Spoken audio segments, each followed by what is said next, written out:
En allemand, nous allons étudier les déclinaisons avec l'article défini. En général, une des premières choses qu'on nous demande d'apprendre en allemand, c'est ce tableau de déclinaison.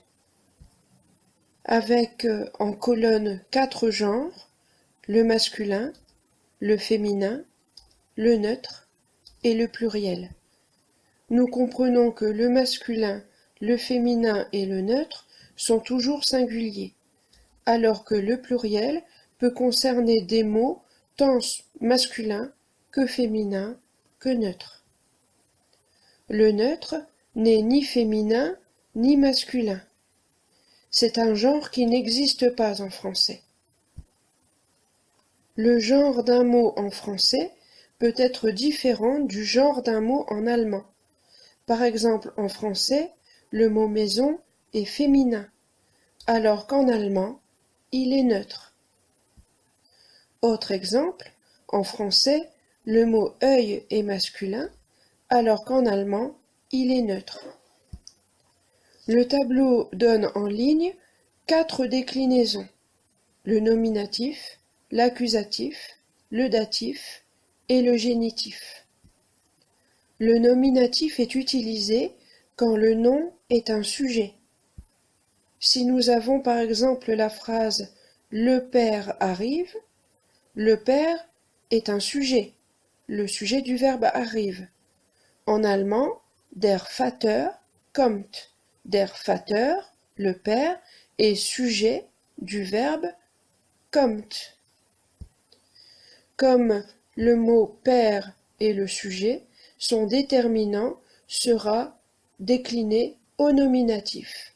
Et comme père est un nom masculin, il sera décliné en nominatif masculin que nous trouvons dans le tableau der. C'est pourquoi nous lisons der Vater kommt.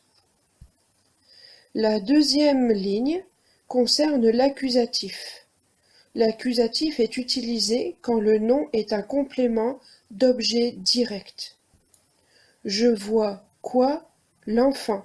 L'enfant est un complément d'objet direct du verbe voir. En allemand, c'est pareil. Ich sehe das Kind. Je vois das Kind. Le mot Kind, enfant, en allemand, est un mot neutre. Donc nous allons dans la colonne neutre et, comme c'est un complément d'objet direct, nous le mettons à l'accusatif et donc nous trouvons das. Ich sehe das Kind. La troisième colonne est le datif. Le datif est utilisé quand le nom est un complément d'objet indirect. Étudions la phrase « La voiture appartient à la mère ». À la mère, complément d'objet indirect. La mère est un nom féminin aussi en allemand. On dit die Mutter. Mais die Mutter au datif, complément d'objet indirect, devient der. Et c'est pourquoi nous lisons der Wagen gehört der Mutter. La dernière déclinaison est le génitif. Le génitif s'emploie quand le nom est le complément d'un autre nom. Par exemple, die Bücher der Kinder, les livres des enfants. Le pluriel les enfants en allemand se dit die Kinder. Mais au génitif, quand il s'agit du complément d'un nom, et là il s'agit bien du complément du nom les livres, alors on dit der Kinder.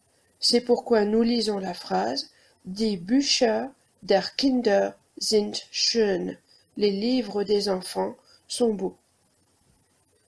Donc, pour bien écrire les articles définis dans une phrase en allemand, nous devons connaître